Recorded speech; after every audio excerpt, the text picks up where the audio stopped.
إن الحمد لله نحمده ونستعينه ونستغفره ونعوذ بالله من شرور أنفسنا ومن سيئات أعمالنا من يهده الله فلا مضل له ومن يضلل فلا هادي له وأشهد أن لا إله إلا الله وحده لا شريك له وأشهد أن محمدا عبده ورسوله أما بعد فإن خير الحديث كتاب الله وخير الهدي هدي محمد صلى الله عليه وآله وسلم وشر الأمور محدثاتها وكل محدثة بدعة وكل بدعة ضلالة وكل ضلالة في النار. اللهم صل وسلم على نبينا محمد وبارك وسلم وصل عليه. أعوذ بالله السميع العليم وبوجهه الكريم وسلطانه الكريم من الشيطان الرجيم من همزه ونفخه ونفسه. يا أيها النبي إنا أرسلناك شاهدا ومبشرا ونذيرا وداعيا إلى الله بإذنه وسراجا منيرا. ہر قسم کے عیوب اور نقائص سے پاکیزہ حمد و ثنا بزرگی اور برتری اللہ وحدہ لا شریک لہ ہے. اور درود و سلام اللہ تعالیٰ کے آخری نبی اور رسول ایماندار اور دیانتدار نبی محمد کریم صلی اللہ علیہ وآلہ وسلم کی ذات اقدس پر، آپ کے خاندان پر، آپ کی آل پر اور آپ کے پیروکاروں پر قیامت کی صبح تک. حضرات، میں نے جو آپ کے سامنے آیت کریمہ تلاوت کی ہے، یہ آیت کریمہ یا ایھا النبی، نبی کریم صلی اللہ علیہ وآلہ وسلم کے منصب اور وصف سے شروع ہوتی ہے، جس کو نبی کہتے ہیں.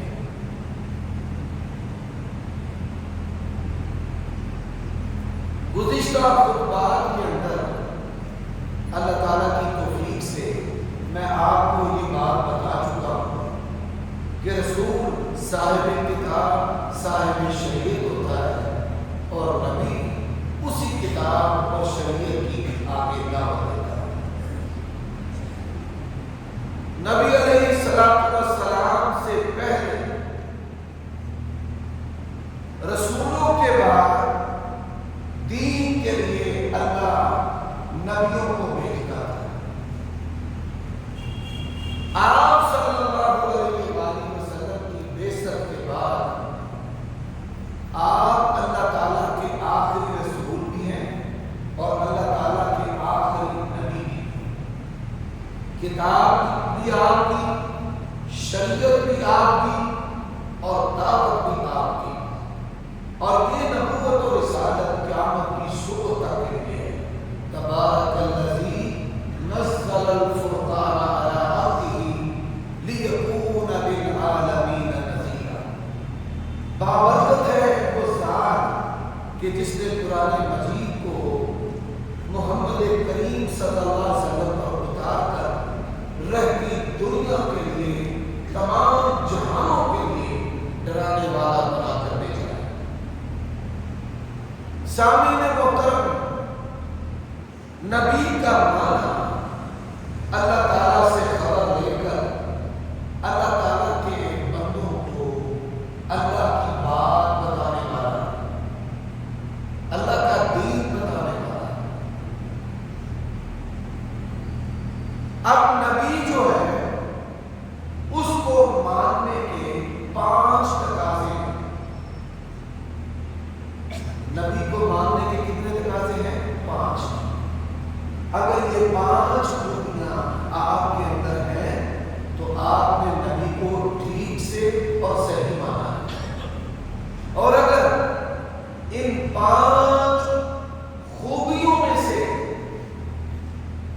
تقاضوں میں سے کوئی ایک بھی کم ہے تو پھر مسلمان اور مومن بندے کا اسلام اور ایمان خطرے میں ہے۔ اب پہلا تقاضا کیا ہے؟ نبی کو ماننے کا پہلا تقاضا، نبی کو ماننے کا پہلا تقاضا یہ ہے کہ اللہ کے نبی جو بھی کہتے ہیں، جو بھی کرتے ہیں، جو بھی فرماتے ہیں، جو بھی آپ کی سیرت ہے وہ حق ہے۔ ہر ایک کے اوپر تنقید ہو سکتی ہے، اعتراض ہو سکتا ہے، لیکن نبی علیہ السلام کے اوپر تنقید بھی نہیں ہو سکتی اور اعتراض بھی نہیں ہو سکتا۔ یہ بات یاد رکھیں۔ اللہ تعالیٰ کی توفیق سے آپ کو یہ پتا ہے کہ نبی صلی اللہ علیہ وآلہ وسلم کے دور کے اندر 4 قسم کے مسلمان تھے۔ پہلی قسم صحابہ کرام، آپ کے مخلص ساتھی، جانشار اور آپ کے تابعدار۔ دوسرا طبقہ منافقین، جو بظاہر اوپر سے مسلمان تھے لیکن اندر سے کافر تھے۔ تیسرا طبقہ خوارج کا، مسلمان تو تھے، کلمہ پڑھتے تھے، لیکن اللہ کے نبی کے اوپر اعتراض کرتے تھے۔ میں اس کی مثال دیتا ہوں کہ انہوں نے کہا، اے دن یا محمد، اے محمد صلی اللہ علیہ وسلم قتل کریں۔ تو نبی علیہ السلام نے فرمایا، میں یعدل الا المعادل، اگر میں قتل کرنے والا نہیں تو قتل کرنے والا کون ہے؟ اب اللہ کے نبی علیہ السلام پر اس نے اعتراض کیا، آپ کی عدالت پر، دیانتداری پر اس نے شبہ کیا۔ نبی علیہ السلام سے صحابہ کرام نے اجازت طلب کی، یا رسول اللہ ہمیں اجازت دے کہ ہم اس کو قتل کر دیں۔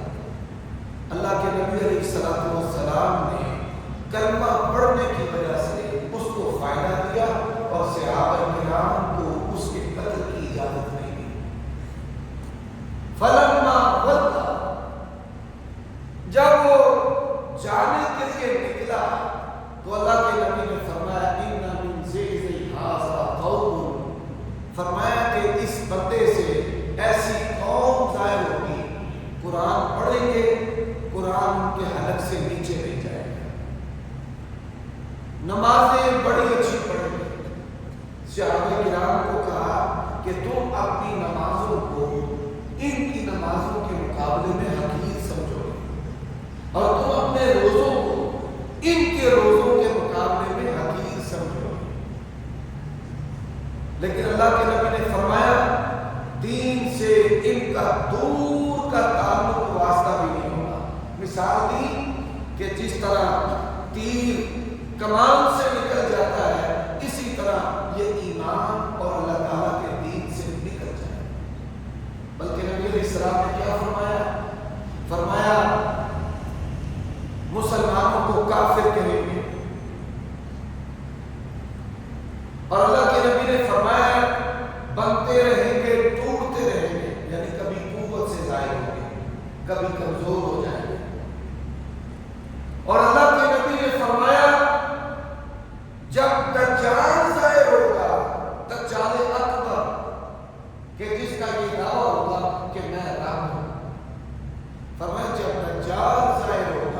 تو یہ سارے کے سارے دجال کے ساتھ جا کر مل جائیں۔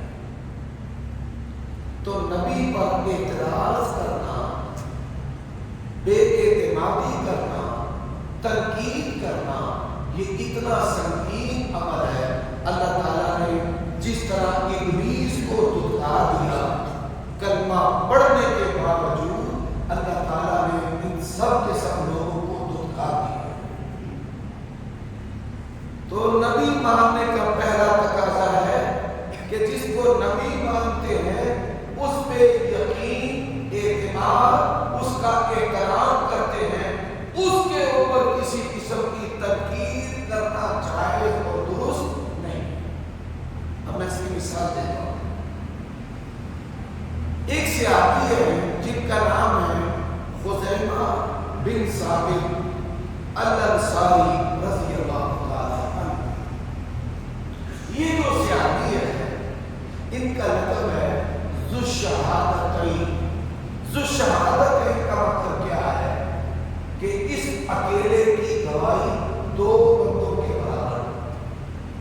اب دیکھیں، قتل میں دو گواہیاں، چوری میں دو گواہیاں، اب دونوں گواہوں میں سے ایک گواہ کا بیان اس میں معمولی فرق ہے تو شریعت کا اصول ہے کہ جس کے اوپر الزام ہے اس کو فائدہ ہو، یعنی اس کو چھوڑ کیوں دو کہ دونوں گواہوں کے بیان کے اندر فرق آ گیا، معمولی فرق بھی آ جائے۔ مثال کے طور پہ ایک گواہ کہتا ہے کہ جب قتل ہوا تو زور سے پہلے کا وقت تھا، اب دوسرا گواہ کہتا ہے کہ جب قتل ہوا تو عصر کا وقت تھا یا زور کے بعد کا وقت تھا۔ اب اس معمولی فرق کی بنیاد پہ اسلام کا یہ اصول ہے کہ باوجود کہ مجرم نے جرم کیا ہے فائدہ دو اس کو، اللہ تعالیٰ کی مرضی ہے۔ لیکن حضرت خزیمہ رضی اللہ تعالیٰ ایک مرتبہ بات کرے اور ایک ہی بندہ بات کرے تو بندہ پھٹے، ان کی گواہی دو بندوں کے برابر ہے۔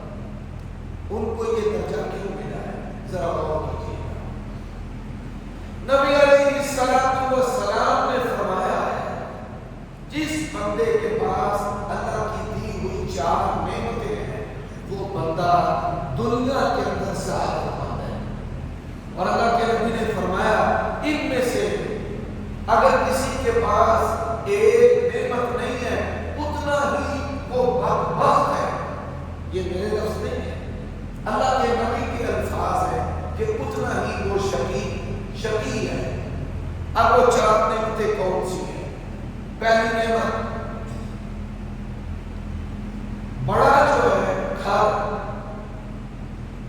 جو چھوٹے گھر ہیں، لڑائیاں، بیماریاں اور انسان حقوق و فرائض وہ بھی ٹھیک سے انجام نہیں دے سکتا، تو اللہ کے نبی نے فرمایا ہے کہ بڑا گھر اللہ تعالیٰ کی نعمتوں میں سے ایک نعمت، جس کے پاس نہیں ہے وہ اتنا ہی بدبخت ہے۔ دوسری نعمت بیوی، نیک بیوی، صابرہ اور شاکرہ اور خیر خواہ کرنے والی اور اپنے بندے کو ہمت دینے والی نیک بیوی۔ تیسری خوبی اللہ کے نبی علیہ الصلوۃ والسلام نے فرمایا اچھا ہمسایہ۔ اگر انسان کا ہمسایہ برا ہے تو اس کی جو گزران زندگی ہے وہ تنگ ہو جاتی ہے، بچوں بچیوں کے رشتے بھی نہیں ہوتے اور وہ انسان کا کوئی عیب مخفی پوشیدہ نہیں رکھتا اور ضرورت کے وقت کام بھی نہیں کرتا۔ اب چوتھی خوبی کیا ہے؟ نبی علیہ الصلوۃ والسلام نے فرمایا اچھی سواری۔ بندے کے پاس موٹر سائیکل ہو اچھی، کار ہو اچھی، اور نبی علیہ السلام نے فرمایا اچھی سواریاں خریدو اور اچھے طریقے سے ان کا خیال رکھو۔